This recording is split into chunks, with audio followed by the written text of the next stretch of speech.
The breaking point. For 3 centuries, humanity had reached for the stars with open hands. When they discovered they weren't alone in the universe, they approached with diplomacy, scientific exchange, and cultural understanding. Earth's envoys traveled to distant worlds, extending goodwill and seeking peaceful coexistence in a cosmos teeming with ancient civilizations. The Keldari Alliance, a confederation of 7 advanced species, watched humanity's expansion with thinly veiled contempt. To them, humans were newcomers, barely worth acknowledging. These species had traversed the stars for millennia, building vast empires while humans were still discovering fire. They saw Earth's diplomatic overtures as the desperate pleas of an insignificant species seeking protection. Admiral Helena Chen stood at the viewport of Earth's orbital command station, her weathered face reflecting the pale blue glow of her homeworld below. At 62, she had spent 4 decades in service to the United Earth Defense Force, watching humanity's position in the galaxy grow increasingly precarious. "They've rejected our proposal," said Commander Jackson, sliding a data tablet across the conference table. The Keldari High Council didn't even bother with a formal response. Their representative dismissed it outright. Chen's jaw tightened. For the past decade, Earth had sought a mutual defense treaty that would protect their expanding colonies. Each attempt had been met with increasingly brazen dismissal. "Their exact words?" she asked. Jackson's expression darkened. "They said that seeking protection from the Keldari Alliance was like..." He hesitated, like a child asking wolves for shelter. The room fell silent. Around the conference table, the highest-ranking military officials of Earth exchanged glances. "Well," Chen finally said, "perhaps it's time the wolves learned that this child has teeth." She activated the secure holographic display at the center of the table.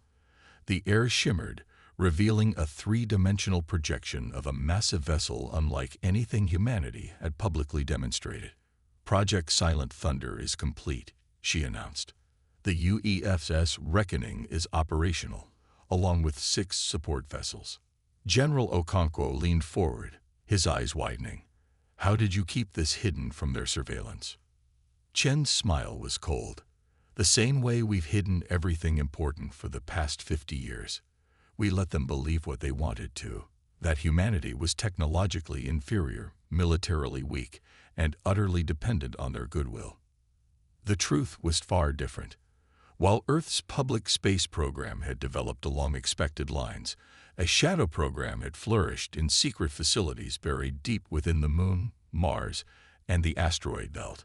Engineers and scientists, working with revolutionary principles of physics that the Keldari believed humans incapable of understanding, had created weapons that could challenge even the most advanced alien fleets. "We've maintained the facade of vulnerability because it served our purposes," Chen continued. "We study their technology, their tactics, their weaknesses, all while they dismissed us as primitives barely worth monitoring. The strategy had been born of necessity. When humanity first ventured beyond their solar system, they discovered a galaxy dominated by species with technology centuries beyond their own. Rather than revealing their true potential and becoming a target, Earth's leaders had chosen a path of deception, appearing weak while growing strong in secret. The shipyards in the Kuiper Belt have completed the first fleet," Chen said. 12 additional capital ships will be ready within the month." For decades, the ruse had worked. The Keldari and other advanced species had granted humans limited trade rights and restricted territories, viewing them as a primitive curiosity rather than a potential rival. This perception had allowed humanity to develop its true military capability unnoticed and unhindered. Now, that capability would be revealed. But fate had other plans. 3 days later, the emergency alarms blared throughout Earth's command center. Commander Jackson burst through the doors of Chen's office, his face ashen. "The Mars colony," he gasped. "It's under attack." The largest human settlement beyond Earth, home to 3 million civilians, was being bombarded by a Keldari battle group. Initial reports were catastrophic. The colony's defensive shields were failing, atmospheric domes were breaching, and civilian casualties were mounting by the minute. "They're sending a message," Chen said, her voice deadly calm as she watched the live feed. "They want us to understand our place." The Caldari had chosen their target with calculated cruelty. Mars wasn't a military installation, but a civilian colony. Families, researchers, farmers, and builders. People whose only crime was representing humanity's reach for the stars. "Conventional response?" asked General Okonkwo. Chen shook her head. "No, this crosses the line. Activate silent thunder." For the first time in 50 years of careful preparation, humanity would show its true face. The response from Earth was not what the Caldari expected. They had anticipated desperate pleas, perhaps a token resistance from outdated defense platforms. They had expected surrender. What emerged from Earth's orbit instead was unlike anything they had ever seen from humans. The UEF's reckoning broke through Earth's atmosphere like a vengeful deity. Its hull gleaming with technology the Caldari had believed beyond human comprehension. 6 support vessels flanked it, moving in perfect formation. Message from Admiral Chen, the Caldari commander's subordinate reported, confusion evident in his voice. Text only.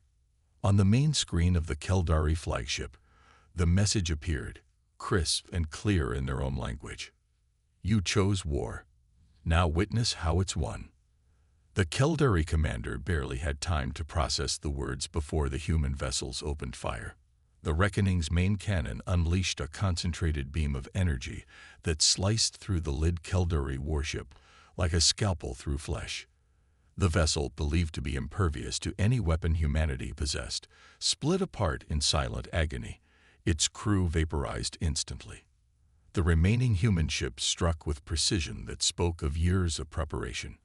They knew exactly where to hit the Caldari vessels, which shield harmonics to target, which propulsion systems to disable, which weapons arrays to destroy first.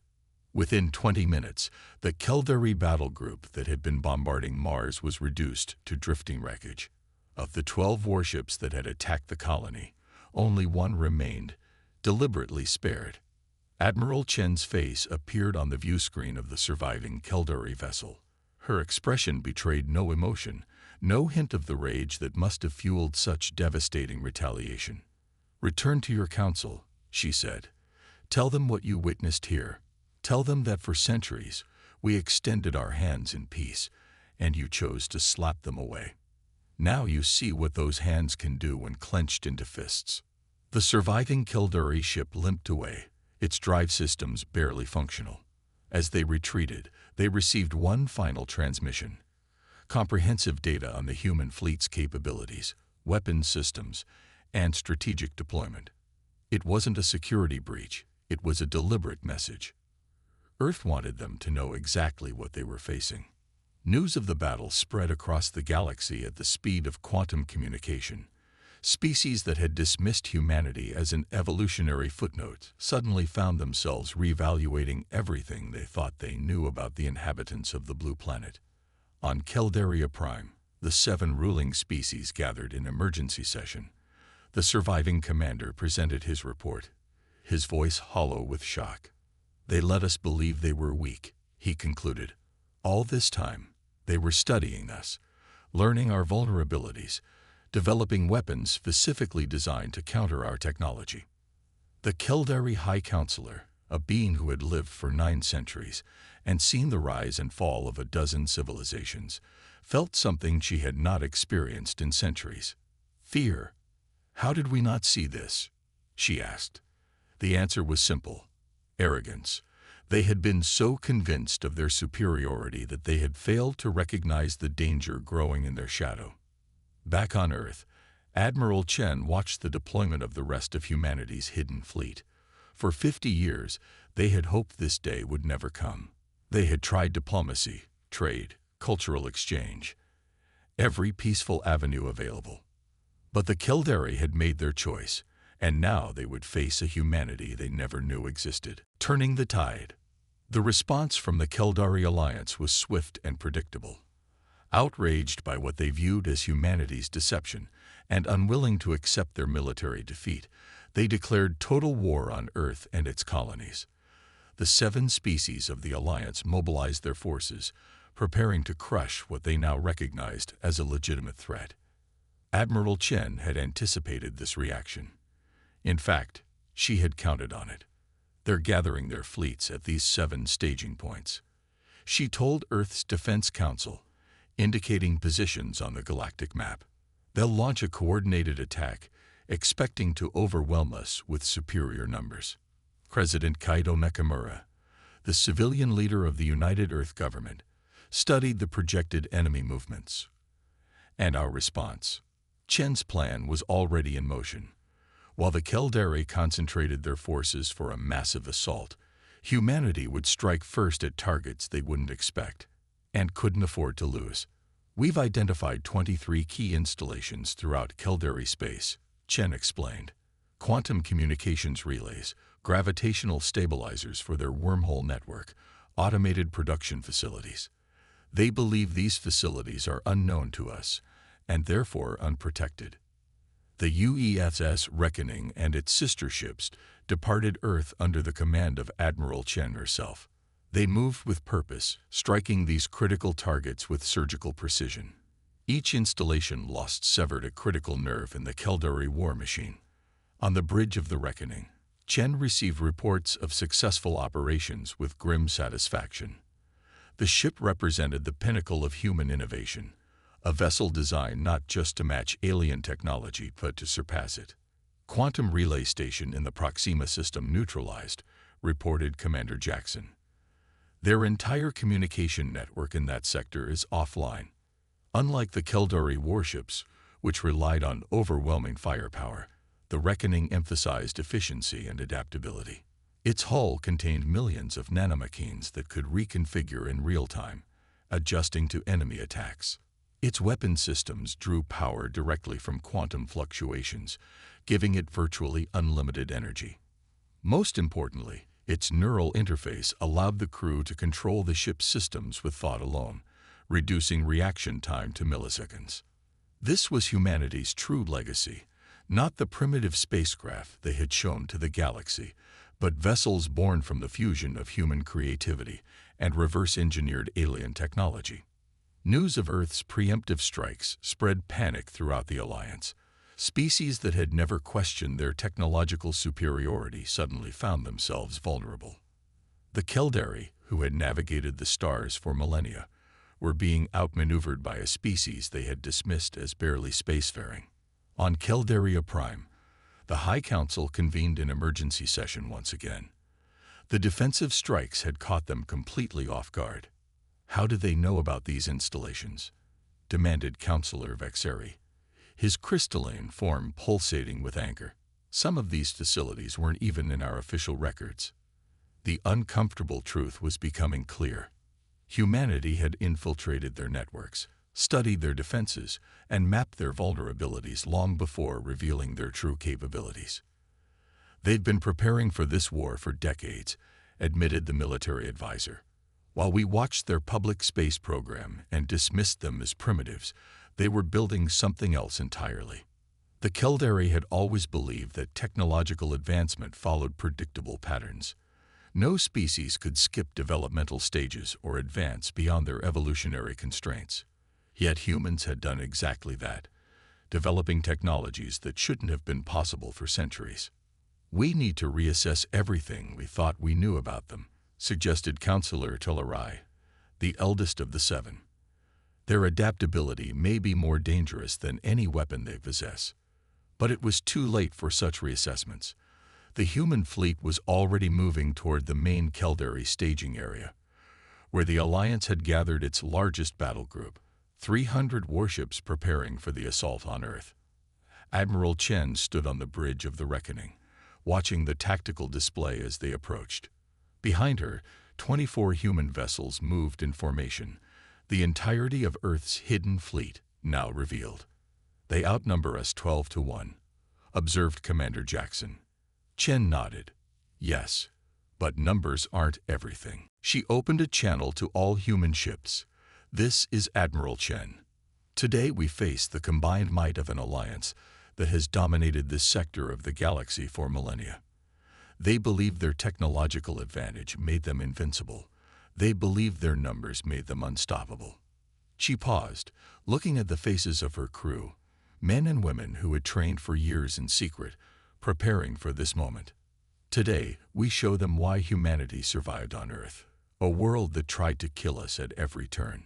We survived ice ages and meteor impacts, plagues and world wars. We clawed our way from caves to the stars, not because our path was easy, but because we refused to accept defeat. The human fleet engaged its quantum drives, appearing in the heart of the Caldari Formation before they could react. What followed wasn't just a battle, it was a revelation. The human vessels moved with impossible precision, as though anticipating Caldari maneuvers before they executed them. Their adaptive shields absorbed energy weapons, while their countermeasures neutralized guided projectiles.